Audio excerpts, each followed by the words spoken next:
Bonjour et bienvenue dans ce nouveau café de l'INAS où on a le plaisir d'accueillir Catherine Silman et Anne-Sophie Lepez qui viennent toutes les deux du service de pilotage du PK à la Fédération Wallonie-Bruxelles. Donc Catherine, toi tu diriges ce service et le chantier PK qui fait partie d'un des chantiers de la nouvelle réforme du Pacte pour un enseignement d'excellence. Et Anne-Sophie, tu es chef de projet au service de pilotage du PK. Donc on est très heureuse de vous avoir aujourd'hui pour parler de la ruche. Alors, on parle souvent de la ruche comme ça entre nous et souvent devant d'autres personnes qui se demandent qu'est-ce que c'est. Pourquoi est-ce qu'on a autant d'abeilles autour de nous aujourd'hui? Est-ce que tu peux nous expliquer, Catherine, s'il te plaît? La ruche, c'est le bébé, je dirais, d'une recherche scientifique. C'est aussi pour ça qu'on est là aujourd'hui. Il y a maintenant déjà quelques années, on a demandé, en fait, dans le cadre du pacte, on a financé une recherche avec l'Université de Namur, l'Université de Liège et l'Université de Mons. Et je dois dire que le cadre de départ de la recherche était quand même assez clair. Nous avions des vidéos inspirantes. Ça faisait partie de nos missions, créer ces petits clips vidéo. Mais je dois être tout à fait honnête, la manière dont on sélectionnait les sujets des clips vidéo était, je dirais, intuitive. Et je suis très gentille en disant intuitive, hein. C'était parfois un peu aléatoire. On y allait au feeling. Et parce qu'on a aussi dans l'équipe, voilà, on est des scientifiques et puis on est des gens assez rationnels, on trouvait dommage de sélectionner sans avoir vraiment un étayage scientifique sur les critères de sélection de ces clips vidéo et de ces sujets inspirants pour le PK. Donc, on a confié cette question centrale à des universitaires qui se sont révélés plus créatifs qu'on ne l'espérait, puisqu'au lieu de nous donner ce qu'on espérait ou qu'on attendait, c'est-à-dire un très beau tableau Excel, nous avons obtenu une ruche. Une ruche. Une ruche complexe Oui. et très riche. Elle est riche, la ruche, c'est dur à dire ça, hein.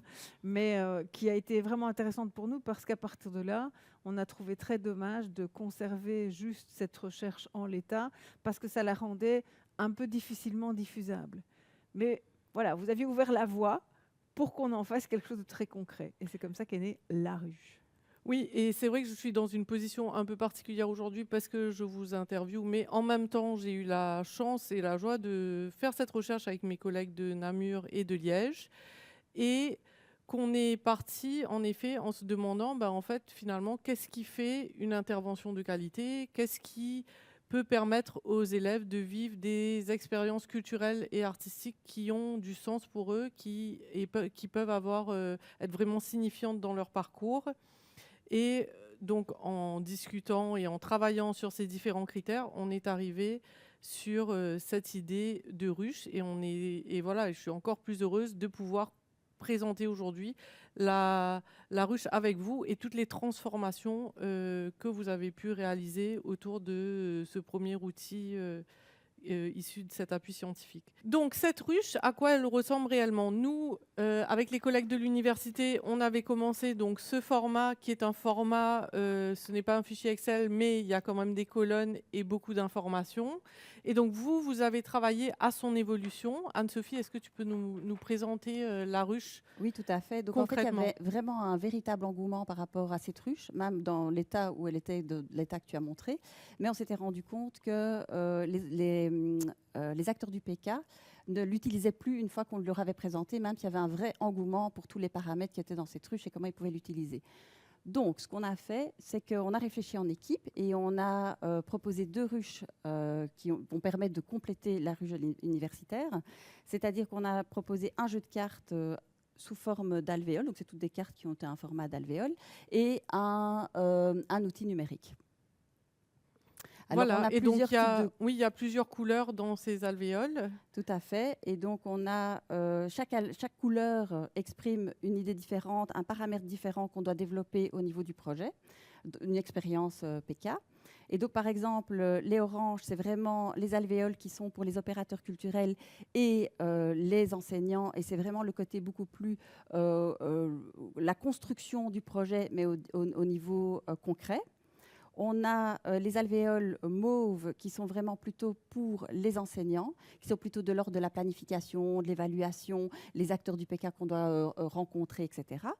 les alvéoles turquoises qui vont plutôt être l'impact qu'on aimerait bien avoir sur les élèves, donc quel type d'apprentissage on a envie d'aborder avec les élèves. Et nous avions rajouté les alvéoles roses qui sont les expressions artistiques. Puisque Super. le parcours doit être diversifié. Donc Oui. ça permet aussi de voir, quand on discute en équipe, si on a bien couvert dans la scolarité des élèves bien toutes les expressions qu'ils devaient suivre. C'est pour ça qu'aujourd'hui, certains l'utilisent un peu même aussi comme une façon de marquer, de documenter le parcours des élèves ou le parcours d'une école. Et c'est vrai que ça, c'était un des challenges qu'on avait quand on a travaillé sur le projet. Il fallait qu'on trouve des conditions qui soient des conditions et des recommandations qui puissent marcher pour l'enseignement ordinaire, l'enseignement spécialisé, pour différents âges, pour différents types d'interventions, qu'elles soient plus ou moins courtes ou longues. Et donc ça, c'est vraiment un travail qu'on a fait en regardant plusieurs vidéos, en analysant des projets. Et ce qui est intéressant, c'est que on arrive à quelque chose de concret, mais on est aussi parti des expériences concrètes qui ont été faites sur le terrain. Oui, c'est vraiment une recherche qui a bouclé la boucle en observant le terrain et puis en créant un outil, mais qui n'était pas encore tout à fait, qui était finalement une formalisation d'une recherche originale et finalement le développement pour nous comme un outil, que ce soit en numérique ou que ce soit en outil physique. Aujourd'hui, ce qu'on constate, c'est qu'effectivement, ça crée un espace de dialogue entre les acteurs du PK, que ce soit des enseignants au sein d'une même école ou les enseignants et les acteurs culturels quand ils vont construire ou co-construire des projets. Certains l'utilisent ad post pour faire une auto-évaluation et observer finalement quels sont les impacts sur les élèves, et puis d'autres vont l'utiliser plutôt avant de démarrer les projets. Donc on a vraiment une autonomisation des utilisateurs par rapport à la ruche qui est intéressante et qui est permise parce que la recherche était ouverte. La recherche finalement offrait des clés. Après, chaque acteur ouvre les portes qui l'intéressent, et c'est ça finalement qui est très très chouette. On a même des enseignants qui utilisent que les alvéoles impact sur les élèves et qui analysent l'expérience PK avec les élèves, et donc, mais ne proposent alors que ces impacts-là. Voilà, qu'est-ce que vous avez appris, quel apprentissage vous avez abordé, et ils retrouvent les alvéoles et disent, ah, ben ça, madame, moi j'ai appris ça, ça j'ai appris. Et on peut vraiment aussi avoir ce type d'évaluation avec les élèves directement. Donc ça permet, oui, nous, ce qu'on avait trouvé intéressant, c'est que parmi les fonctions qu'on avait imaginées, il y avait cette fonction de communication qui était très forte. Mais en effet, quand on a testé l'outil avec des enseignants, des artistes, etc., c'était principalement des adultes. Et là, ce que tu me dis, c'est que ça permet aussi aux enseignants de communiquer avec les élèves. Tout à fait. Et alors, tu as parlé des recommandations et des conditions.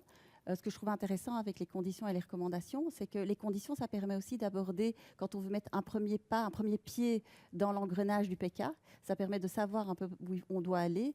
Et les recommandations permettent d'aller de plus en plus loin, en fait, dans le projet et d'affiner son projet. Et donc, au fur et à mesure qu'on a l'habitude de rentrer dans des expériences PK, on peut aller de plus en plus loin grâce aux alvéoles aussi. Parce qu'on n'a pas besoin d'avoir toutes les alvéoles pour un bon projet PK. Déjà que quelques alvéoles nous permet vraiment de construire de quelque chose de qualité. Oui, et ça, c'est vrai qu'on avait insisté dessus. C'est là où c'est un peu différent d'une liste qu'on pourrait avoir. C'est que la ruche, en fait, on n'est pas obligé d'utiliser toutes les alvéoles qui sont là. Il y en a certaines qui sont des conditions essentielles pour assurer la qualité d'une intervention. Et il y en a d'autres qui viennent vraiment caractériser le projet et permettre aussi de diversifier les différents projets qu'on va proposer aux élèves ou construire avec eux. Et ça fait l'écho finalement de ce que sont les parcours d'éducation culturelle et artistique. Ça n'est jamais du prêt-à-porter, c'est toujours du sur-mesure. Chaque élève vit un parcours différent, chaque enseignant construit des expériences différentes, chaque artiste propose des expériences différentes. Et la ruche, elle permet de croiser toutes ces réalités-là sur le terrain. Et c'est ça qui rend, je pense, riche l'utilisation. C'est probablement pour ça qu'il y a un tel engouement de cet outil, outre le fait qu'il est très sympa parce que le format est quand même assez chouette et que pour éviter qu'on ne se casse la tête, parce que personnellement, moi, je joue pas mal aux jeux de société et je trouve que c'est épouvantable quand il faut passer 4 heures pour lire les règles. Donc là, on a simplifié les choses. C'est-à-dire que tous les textes qui avaient été inscrits par les chercheuses à côté des alvéoles, nous, on les a écrits derrière, ce qui simplifie grandement l'utilisation. Et on a mis non seulement les règles d'utilisation, ou en tout cas des pistes d'utilisation sur la boîte elle-même, mais aussi des exemples très concrets. Parce qu'aujourd'hui, c'est peut-être ce qui est le plus compliqué dans les outils pédagogiques, c'est qu'on a des outils parfois très théoriques, mais où l'exemplification n'est pas vraiment présente. Et pour quelqu'un qui, comme disait Sophie, il faut commencer premier pas dans le PK, on a besoin vraiment d'avoir un accès simple. Et ça, c'est ce que la ruche peut, je pense, offrir aujourd'hui. Et donc toi, Sophie, tu l'as utilisé dans les journées culture école où parfois il y a des enseignants qui découvrent le PK. Donc, cette année, on a présenté avec toute l'équipe la ruche pratiquement sur toutes les journées culture école. Donc ça veut dire sur tous les territoires de la Belgique francophone. Et à chaque fois, on avait un beau mélange entre les opérateurs culturels et les enseignants. Donc on a pu faire des équipes entre les enseignants et les opérateurs culturels. Ils ont pu soit analyser des projets qu'ils avaient déjà réalisés, soit construire un projet ensemble. Et ce qui est vraiment intéressant, c'est que ça permet vraiment aussi de communiquer sur des termes où parfois ils ne sont pas tout à fait d'accord sur le vocabulaire. Donc par exemple, il y a une alvéole orange, c'est l'espace. Et je trouvais cette alvéole très intéressante parce que l'espace d'un enseignant, c'est sa classe. Mais quand un danseur, par exemple, vient travailler dans une classe, lui, il n'a pas besoin d'une classe avec des bancs et un sol où on a marché dessus et qui est sale, mais il a besoin d'un espace vide, propre, où il peut danser sur le sol, faire danser les élèves sur le sol. Et là, d'un coup, on voyait vraiment les enseignants et les opérateurs culturels qui, d'un coup, disent « Ah, mais oui, effectivement, pour moi, c'est pas ce terme-là, c'est vraiment un terme important à aborder avec l'opérateur culturel et avec l'enseignant. » Et ça, c'est vraiment génial, parce que c'est vraiment un outil de médiation entre les deux univers. Oui, en fait, finalement, ça devient un prétexte pour discuter de toutes ces conditions qui sont essentielles. Et c'est vraiment ça qu'on voulait, c'était pouvoir donner de la visibilité sur les différents éléments qui peuvent être pris en compte dans une intervention pour éviter justement qu'on se retrouve, puisque c'est ce qu'on lisait aussi dans les rapports, que les artistes parfois arrivent en classe et puis en fait l'espace n'est pas encore prêt ou de la même façon, un enseignant va peut-être avoir besoin de se déplacer pour vivre une expérience spécifique avec ses élèves dans un centre culturel, par exemple. Et donc, ce sont des choses auxquelles on ne va pas forcément penser dans la conception d'un projet, mais là, avec l'aide des cartes, ça sert un peu de pense-bête. Et puis, en même temps, ça nourrit le dialogue entre les différentes personnes. C'est un pense-bête, mais ce n'est pas non plus une checklist. Non. Comme tu le disais, c'est vraiment important de s'emparer de la ruche et de mettre le focus sur les éléments qui parlent à mon école ou à ma pratique ici et maintenant. Et ça ne sera pas la même chose dans peut-être 3 mois ou 6 mois ou sur une autre expérience PK, et c'est très bien comme ça. Donc, c'est aussi un élément important. On a d'ailleurs fait des cartes qui n'existaient pas dans la production de base des scientifiques, qui sont des cartes vides, des cartes vierges, et qui permettent justement d'être plus spécifiques, parce qu'on a des écoles qui ont des conditions de travail, d'espace, des types d'élèves qui sont vraiment particulières. Et il fallait aussi donner cette place-là aux équipes éducatives. Et je pense que dans cette notion de dialogue, il faut aussi garder cette notion d'ouverture et sans dénaturer. Alors ça, j'insiste vraiment, on n'a pas dénaturé la recherche. On s'est vraiment focalisé sur le fait de non pas traduire, mais peut-être juste synthétiser un peu plus les contenus de chaque alvéole, mais ne pas s'écarter de ce qui était la recherche, parce qu'autrement, ça ne servait à rien. Je veux dire, on revenait à la case 0 et au suçage de doigts pour espérer de voir où vient le vent et savoir si c'est une bonne expérience ou pas. Donc, si on voulait vraiment mettre à profit tout ce travail qui avait été réalisé pendant 2 ans, il fallait qu'on soit fidèle à ce qui avait été produit dans la recherche. Et ça a été vraiment le cas. Et moi, j'irai plus loin parce que grâce à la ruche numérique, donc on avait déjà fait une première version et on avait déjà pu la présenter aux opérateurs culturels et aux enseignants. Ils nous ont fait des retours. Et la deuxième version qui est maintenant en ligne, c'est vraiment une ruche qui n'est plus une ruche parmi d'autres, mais ça devient une ruche qui est vraiment personnalisable. Je peux donner un nom à cette ruche, je peux faire des commentaires sur cette ruche. Chaque alvéole peut être commenté. Donc, quand on a planification, je peux mettre, voilà, il y a 3 ateliers de 3 heures, ils auront lieu telle et telle date, c'est tel artiste qui est invité, on va faire ça, l'enseignant peut faire telle chose en parallèle au projet. Et ça devient vraiment un outil facilitateur et de communication, mais avec l'ensemble du corps professoral et avec tous les acteurs du PK. Et ça, c'est vraiment exceptionnel, je trouve. Parce qu'on peut la partager, en fait, cette ruche. Oui. On peut travailler ensemble sur une ruche commune. Et donc ça permet aussi une transversalité et ça permet aussi d'aller stimuler les collègues qui ne sont peut-être pas des collègues qui donnent naturellement le cours d'art ou d'expression artistique. Ça peut les stimuler à s'intéresser aussi et à peut-être interpréter différemment ou en tout cas enrichir leur cours avec des éléments qui seront des éléments du PK. Oui, ou continuer d'une année à l'autre, enfin assurer la continuité des parcours, c'est vraiment ce qu'on avait. Enfin, on est content que ça puisse être utilisé en équipe parce que c'est vraiment ce qu'on imaginait quand on est parti du premier prototype papier.